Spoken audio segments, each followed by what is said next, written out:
नमस्कार और इस नए विश्लेषण में आपका स्वागत है। आज हम हाल ही के इतिहास के सबसे बड़े और सबसे कॉम्प्लेक्स एग्जाम स्कैंडल 2026 के नीट एग्जाम लीक की तह तक जाएंगे। ये वो घटना है जिसने पूरे देश को कंप्लीटली शॉक करके रख दिया। तो चलिए सीधे शुरू करते हैं और समझते हैं कि आखिर ये पूरा सिस्टम फेल कैसे हुआ। सबसे पहले जरा इस शॉकिंग व्हाट्सएप मैसेज को देखिए। ये वो 300 सवाल हैं जो कल के नीट पेपर में आने वाले हैं। सुनकर अजीब लगता है ना, पर एग्जाम से ठीक एक रात पहले 2 मई 2026 को केरला के एक मेडिकल स्टूडेंट ने यह मैसेज राजस्थान के सीकर में बैठे अपने पिता को भेजा था। किसी ने कल्पना भी नहीं की थी कि एक छोटा सा टेक्स्ट मैसेज इतने बड़े घोटाले का पर्दाफाश कर देगा। अब इस नंबर पर गौर कीजिए, 135।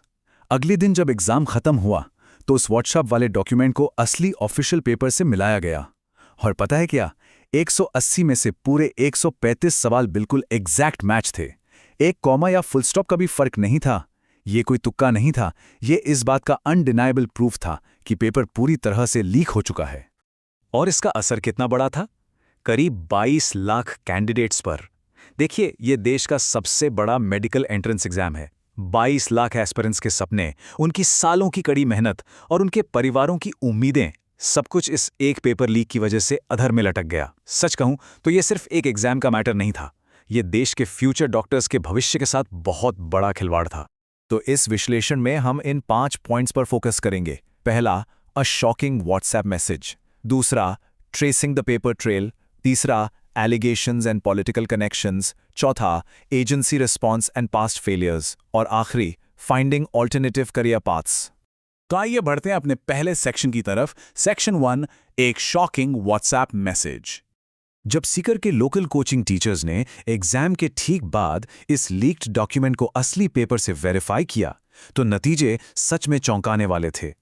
बायोलॉजी में 90 में से पूरे 90 सवाल मैच हो गए और केमिस्ट्री में 45 में से 45, मतलब एकदम परफेक्ट मैच। ये क्लियर दिखाता है कि ये लीक कितना एक्यूरेट और खतरनाक था। अब आते हैं दूसरे सेक्शन पर। Section 2, tracing the paper trail. अब आप सोच रहे होंगे कि एक हाईली सिक्योर फैसिलिटी से पेपर बाहर निकला कैसे। इनकी मेथोडोलॉजी किसी मूवी जैसी ही सोफिस्टिकेटेड और टेक एनेबल थी। पहला स्टेप, महाराष्ट्र के नासिक में एक ऑथराइज्ड प्रिंटिंग प्रेस से पेपर चुराया गया। दूसरा, पकड़े जाने से बचने के लिए स्मार्टफोन्स का नहीं बल्कि हाई डेफिनेशन पोर्टेबल स्कैनर्स का यूज किया गया। और तीसरा, सबसे एडवांस स्टेप, इन सबको ट्रांसफर करने के लिए एक कस्टम शैडो सर्वर बनाया गया ताकि कोई भी रेगुलर मॉनिटरिंग सिस्टम इन्हें डिटेक्ट ही ना कर सके। इस टाइमलाइन पर नजर डालिए, पूरी पिक्चर क्लियर हो जाएगी। 26 अप्रैल को यह पेपर बिवालिया भाइयों को 30 लाख रुपए में बेचा गया। 29 अप्रैल आते आते ये एजेंट्स और एस्पिरेंट्स के बीच डिस्ट्रीब्यूट होने लगा। 2 मई को यही पेपर व्हाट्सएप के जरिए केरला वाले स्टूडेंट तक पहुंचा और फाइनली 12 मई को जाके एनटीए ने ऑफिशियली एग्जाम कैंसिल किया।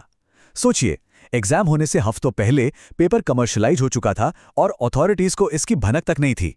पर उन्होंने इस मैसिव लीक को लोगों की नजरों से छुपाया कैसे? यहां आती है उनकी गैस पेपर डिकॉय स्ट्रैटेजी। उन्होंने असली लीक हुए 125 सवालों को ढेर सारे डमी सवालों के साथ मिलाकर 410 सवालों का एक नकली गैस पेपर तैयार किया। ये बहुत ही चालाकी भरी ट्रिक थी। अगर ये डॉक्यूमेंट किसी के हाथ लग भी जाता तो उसे यही लगता कि ये सिर्फ एक प्रैक्टिस टेस्ट है और इस तरह उनका असली ऑपरेशन बिल्कुल रिडार के नीचे चलता रहा। चलिए देखते हैं अपना तीसरा section. Section 3, allegations and political connections. Source material से कुछ ऐसी डिटेल्स सामने आई हैं जो सच में ध्यान देने वाली हैं। बीवाल ब्रदर्स के केस में पता चला कि उन्होंने एग्जाम से 1 महीने पहले ही पेपर्स खरीद लिए थे।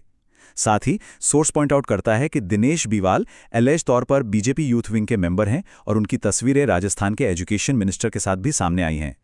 एक और बड़ा कोइंसिडेंस ये बताया गया कि उन्हीं के 4 बच्चों ने पिछले साल नीट क्लियर किया था।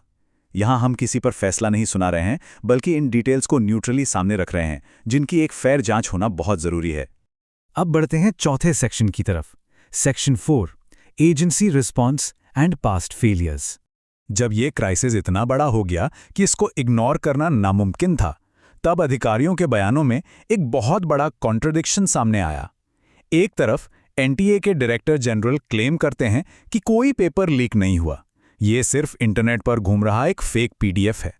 लेकिन वहीं दूसरी तरफ स्टेट लेवल एसओजी इन्वेस्टिगेटर्स ने ठीक इसके ऑपोजिट स्टैंड लिया और कंफर्म किया कि एक मैसिव लीक हुआ था जो 1 महीने पहले से सर्कुलेट हो रहा था। एकदम अलग नैरेटिव्स। और ये कंफ्यूजन सिर्फ वही नहीं रुका, स्टेट एजेंसीज के बीच में भी सीधी टक्कर चल रही थी।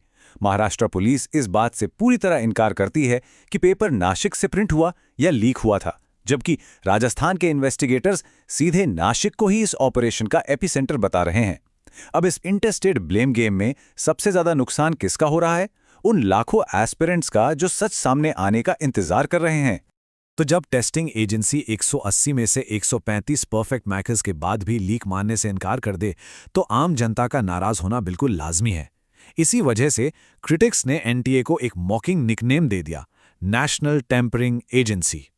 यह सिर्फ एक मजाक नहीं है, यह दिखाता है कि सिस्टम से लोगों का इंस्टीट्यूशनल भरोसा कितनी बुरी तरह से टूट चुका है।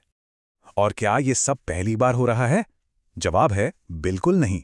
2024 में भी ऐसी ही प्री एग्जाम लीक की घटना हुई थी। तब बिना किसी एक्सप्लेनेशन के ग्रेस मार्क्स बांटे गए थे, जिसके बाद 67 स्टूडेंट्स ने परफेक्ट 720 मार्क्स स्कोर किए थे।